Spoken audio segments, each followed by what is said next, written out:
हाय बच्चों, आज की क्लास में हम लोग पढ़ने वाले हैं धातु एवं अधातु। ठीक है, तो चलिए।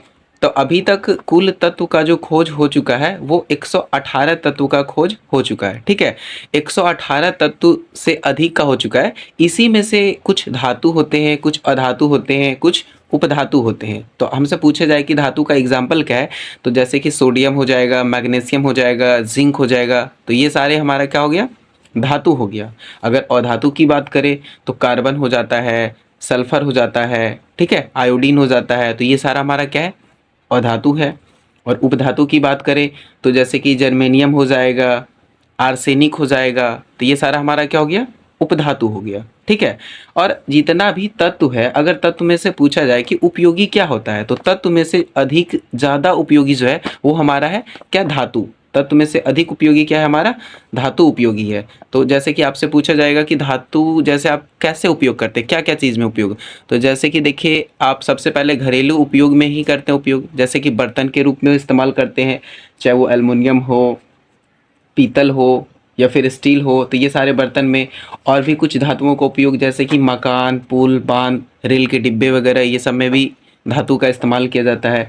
और कुछ धातुओं का तो सामरिक महत्व होता है। सामरिक महत्व क्या होता है, सामरिक महत्व, ये सामरिक तत्व यानी कि वैसा तत्व जिनका की उपयोग हम सैनिक उपकरणों में करते हैं, अंतरिक्ष विज्ञान की योजनाओं में करते हैं, राष्ट्र आर्थिक क्षमता के विकास एवं राष्ट्र की सुरक्षा के लिए किया जाता है। तो ऐसे तत्व को हम क्या बोलते हैं, सामरिक तत्व बोलते हैं। तो वही बताया कि कुछ का सामरिक महत्व भी होता है, जो कि हम अंतर्राष्ट्रीय के लिए या फिर अपने अंतरिक्ष विज्ञान की योजनाओं के लिए हम उसका उपयोग करते हैं।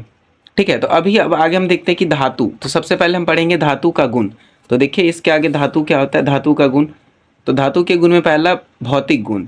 तो पहला भौतिक गुण क्या होता है धातु का, इसका इलेक्ट्रॉनिक विन्यास। कोई भी अगर धातु है तो उसके बाह्यतम कक्षा में जो इलेक्ट्रॉन होंगे, जिसको कि हम संयोजी इलेक्ट्रॉन बोलते हैं, वो 1, 2 या फिर 3 इलेक्ट्रॉन होगा। मतलब कोई भी अगर आपको मान लीजिए तत्व दे दिया गया और तत्व में से आपका उसका इलेक्ट्रॉनिक विन्यास आप देखें और उसके संयोजी कक्षा में जो सेल होते हैं यानी कि बाह्यतम कक्षा में जो इलेक्ट्रॉन होते हैं, अगर 1 रहे, 2 रहे या 3 इलेक्ट्रॉन रहे, तो आप समझ लीजिएगा कि वो हमारा क्या है, धातु है, यानी कि ये धातु का गुण है। ठीक है, जैसे कि एग्जाम्पल देखिए सोडियम। सोडियम का अगर इलेक्ट्रॉनिक विन्यास अगर हम देख रहे हैं, देखिए जैसे कि 1s2, 2s2, 2p6, 3s1। तो अगर इसके हम बाह्यतम कक्षा की बात करें तो देखिए बाह्यतम कक्षा में हमारा यहाँ पर 1 इलेक्ट्रॉन आ रहा है ना।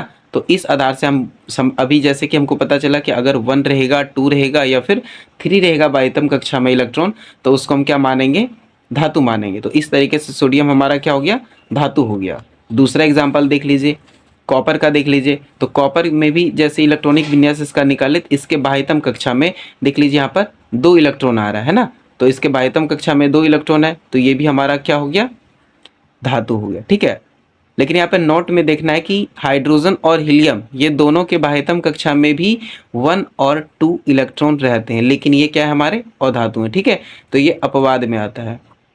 तो आपसे यदि कोई पूछे कि हाइड्रोजन और हीलियम धातु है या अधातु, तो आपको बताना है कि हाइड्रोजन और हीलियम जो है वो हमारा क्या है, अधातु है। ठीक है, तो पहला गुण था इसका इलेक्ट्रॉनिक विन्यास था, और दूसरा गुण देखिए विद्युत धनात्मक गुण। ये विद्युत धनात्मक गुण क्या है कि कोई भी अगर धातु है तो वो धातु जो है, धातु अपना इलेक्ट्रॉन यानी कि धातु का जो संयोजी इलेक्ट्रॉन है, वो संयोजी इलेक्ट्रॉन को त्याग करके वो अपने नज़दीकी वाले अक्रिय गैस की भांति अस्थायी हो जाता है। जैसे कि सोडियम का देखिए, सोडियम का जो संयोजी सेल है, ये दो संयोजन, सोडियम का जो संयोजी सेल है वो कितना है आपका, 1 है। तो ये 1 इलेक्ट्रॉन को ये त्याग करके 2 और 8 अपने नज़दीकी अक्रिय वाले गैस के जैसा हो जाएगा। ठीक है, इसी तरीके से और एग्जाम्पल हम ले सकते हैं, जैसे कि मैग्नीशियम का ले लीजिए। तो मैग्नीशियम का इलेक्ट्रॉनिक विन्यास कितना होता है, जैसे अगर हम मैग्नीशियम की बात करें तो मैग्नीशियम का इलेक्ट्रॉनिक विन्यास हो जाएगा आपका 2, 8, 2। तो इसका जो संयोजी इलेक्ट्रॉन हो जाएगा, संयोजी इलेक्ट्रॉन कितना है, संयोजी इलेक्ट्रॉन हो जाएगा आपका 2। तो ये क्या करेगा, 2 इलेक्ट्रॉन को त्याग देगा, ये 2 इलेक्ट्रॉन को त्याग देगा और ये अपने अक्रिय गैस की भांति ये क्या हो जाएगा, अस्थाई हो जाएगा। ठीक है, Mg2+2 8। फिर तीसरा आता है इसमें आघात वर्धनीयता। तीसरा क्या होगा? आघात वर्धनीयता का मतलब होता है कि जैसे कोई भी धातु है हमारा, तो धातु को यदि हम पीटेंगे तो उसको पीट करके चादर बना सकते हैं। धातु को पीटने पर वो क्या होगा? फैल जाएगा। तो धातु में आघात वर्धनीयता का गुण होता है। धातु में फिर तन्यता, यानी कि कोई भी अगर धातु है तो धातु को हम खींच करके तार बना सकते हैं। वही कह रहा है कि धातु में तन्यता का गुण होता है। फिर आया द्रवनांक एवं क्वथनांक। तो यानी कोई भी धातु अगर है तो धातु का द्रवनांक और क्वथनांक क्या होता है? उच्च होता है, मतलब बहुत ज़्यादा। ये द्रवनांक और क्वथनांक क्या होता है? द्रवनांक यानी कि जिस ताप पर कोई भी धातु पिघलना प्रारंभ कर दे, जिस ताप पर कोई भी धातु पिघलना यदि प्रारंभ कर देता है तो उसको हम उस तत्व का क्या बोलते हैं? उसको द्रवनांक बोलते हैं। और कोई भी यदि धातु है जिस ताप पर वो उबलना प्रारंभ कर दे उसको हम क्या बोलते हैं? उसका क्वथनांक बोलते हैं। जैसे कि आप एक एग्जांपल ले लीजिए, जैसे कि हम ले लेते हैं फेरस, लोहा का। जो लोहा आपका है, लोहा का जो क्वथनांक होता है, लोहा का द्रवनांक और क्वथनांक होता है 1535 डिग्री सेल्सियस। लोहा का अगर हम द्रवनांक की बात करें तो 1535 डिग्री सेल्सियस इसका द्रवनांक होता है। मतलब इतना लोहा को यदि आप 1535 डिग्री तक आप गर्म करिएगा तो क्या होगा? वो पिघलने लगेगा। और यदि इसकी क्वथनांक की बात करें तो क्वथनांक इसका 2750 डिग्री होता है। 2750 डिग्री सेल्सियस, यानी कि लोहा को यदि हम 2750 डिग्री तक हम यदि गर्म करें तो वो क्या होगा? उबलने लगेगा। तो वही था द्रवनांक एवं क्वथनांक। ठीक है। फिर आया आगे वाला गुण है उष्मीय एवं विद्युत चालकता। मतलब कोई भी यदि आपका धातु है तो धातु में उष्मीय एवं विद्युत चालकता का गुण होता है। यानी कि जैसे कि मान लीजिए ये हमारा पेन धातु है, तो यदि हम इसके एक सिरे को गर्म करेंगे तो इसका जो उष्मा होगा ये धीरे धीरे स्थानांतरित हो, इधर गर्म होते होते ये पूरा गर्म हो जाएगा। यानी कि ये अपने से होकर के उष्मा को एक सिरे से दूसरे सिरे तक जाने देगा। उसी प्रकार इसमें यदि हम विद्युत को भी प्रवाह करेंगे तो ये एक तरफ विद्युत प्रवाह करेंगे तो ये अपने से दूसरे तरफ जाने देगा। ठीक है। तो वही था इसका उष्मीय एवं विद्युत चालकता। ठीक है। फिर आता है चमक। चमक यानी कि धातु में एक विशेष प्रकार का चमक होता है। यदि आप धातु देखिएगा जैसे कि एल्युमिनियम ले लीजिए, कॉपर ले लीजिए, तो ये सारा क्या हो जाता है? इसमें एक विशेष प्रकार का चमक होता है। फिर आता है कठोर, यानी कि कोई भी धातु है वो क्या होगा? आपका कठोर होगा। फिर आता है अगला गुण इसका ध्वनि, यानी कि ध्वनि यानी कि कोई भी किसी भी धातु को यदि हम पीटेंगे तो उसमें एक विशेष प्रकार की क्या होता है? ध्वनि सुनाई पड़ती है। तो वही बता रहा है कि ध्वनि यानी धातु में एक विशेष प्रकार की ध्वनि होती है। ठीक है। फिर आता है घनत्व, यानी कि धातु का जो घनत्व होता है वो बहुत ज़्यादा क्या होता है? उच्च होता है। यानी धातु के घनत्व उच्च होते हैं। तो ये सारा हमारा था इसका क्या? धातु का भौतिक गुण। तो धातुओं का भौतिक गुण आपको समझ में आ गया कि क्या क्या होता है। ठीक है। अब हम देखेंगे इसका रासायनिक गुण। ठीक है। तो रासायनिक गुण देखिए, तो रासायनिक गुण में पहला क्या था? पहला क्या होता है कि कोई भी जो धातु है हमारा, धातु अगर ऑक्सीजन के साथ संयोग करेगा तो वो ऑक्साइड बनाएगा। क्या बनाएगा? ऑक्साइड बनाएगा। जैसे कि देखिए, जैसे हमारा सोडियम है, सोडियम ये हमारा ऑक्सीजन के साथ संयोग करके ये क्या बना लिया? सोडियम मोनोऑक्साइड, यानी कि ऑक्साइड बना लिया। ठीक है। तो यानी ये गुण होता है कि कोई भी धातु हो ऑक्सीजन के साथ यदि संयोग करेगा तो वो ऑक्साइड बनाएगा। ठीक है। और धातु का जो ऑक्साइड होता है वो क्या होता है? भास्मिक होता है। धातु का ऑक्साइड क्या होता है? भास्मिक होता है। ठीक है। अब आता है द्विधर्मी ऑक्साइड। तो यहाँ पर जो धातु का जो ऑक्साइड है, कुछ ऑक्साइड क्या होता है कि वो अम्ल के साथ भी अभिक्रिया कर लेता है और कुछ ऑक्साइड, वही ऑक्साइड भस्म के साथ भी अभिक्रिया कर लेता है। जैसे कि एग्जांपल देखिए, जैसे यहाँ पर ZnO हमारा क्या है?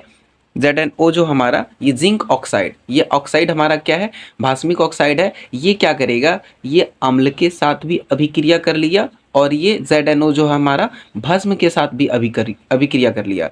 तो जब कोई ऑक्साइड, जब कोई भास्मिक ऑक्साइड ये अम्ल के साथ भी अभिक्रिया कर ले और भस्म के भी साथ भी अभिक्रिया कर ले तो ऐसे ऑक्साइड को हम द्विधर्मी ऑक्साइड कहते हैं। समझ में आया?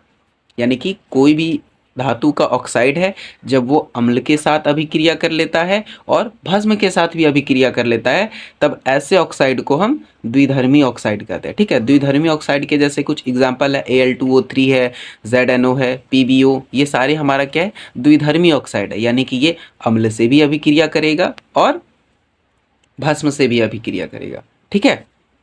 दूसरा इसका गुण है जल के साथ अभिक्रिया। ठीक है। तो जैसे पहला था ऑक्सीजन के साथ अभिक्रिया, संयोग। दूसरा देखते हैं यहाँ पर जल के साथ अभिक्रिया, यानी कि कोई भी धातु जो है वो यदि जल के साथ अभिक्रिया करेगा तो वो हाइड्रोजन गैस मुक्त करेगा। ठीक है। अब कुछ धातु ऐसा होता है जो कि जल के साथ बहुत तेजी से अभिक्रिया कर लेता है, और कुछ धातु ऐसे होते हैं जो कि जल के साथ बहुत धीरे धीरे अभिक्रिया करते हैं। ठीक है। तो यह अगर कोई भी धातु जल के साथ अभिक्रिया करेगा तो वो क्या करेगा, हाइड्रोजन गैस मुक्त करेगा। ठीक है। जैसे और सोडियम और पोटासियम ये तो इतना अधिक अभिक्रियाशील है कि ये जल से अभिक्रिया करके इतना ज़्यादा गर्म हो जाता है कि इसके बाद जो हाइड्रोजन गैस मुक्त हुआ ये तुरंत ही आग पकड़ लेता है। यानी कि सोडियम और पोटेशियम ये दोनों जल के साथ बहुत तेज़ी से अभिक्रिया कर लेता है। तो कुछ धातुएं ऐसे होते हैं जो कि जल के साथ बहुत धीरे धीरे अभिक्रिया करते हैं, कुछ तीव्रता से कर लेते हैं। तो आपसे पूछा जाएगा कि सोडियम और पोटेशियम जो है वो जल के साथ तीव्रता से अभिक्रिया करता है या धीरे धीरे। तो ये आपको बताना है कि सोडियम और पोटेशियम जो है ये धातु के साथ बहुत तीव्रता से अभिक्रिया करता है। ठीक है। जैसे कि यहाँ पर देखिए कुछ हम धातु के नाम लिखे हुए हैं जो कि जल के साथ ये अभिक्रिया करने का क्रम है। जैसे कि पहले सोडियम है, तो सोडियम सबसे अधिक मतलब सोडियम बहुत जल्द अभिक्रिया कर लेगा तीव्रता से जल के साथ। फिर मैग्नीशियम आएगा, फिर जिंक आएगा, फिर फेरस आएगा, फिर कॉपर आएगा। ठीक है। तो ये था धातु का जल के साथ अभिक्रिया। और फिर आते हैं हम तीसरे नंबर पर अम्ल के साथ अभिक्रिया। किसके साथ?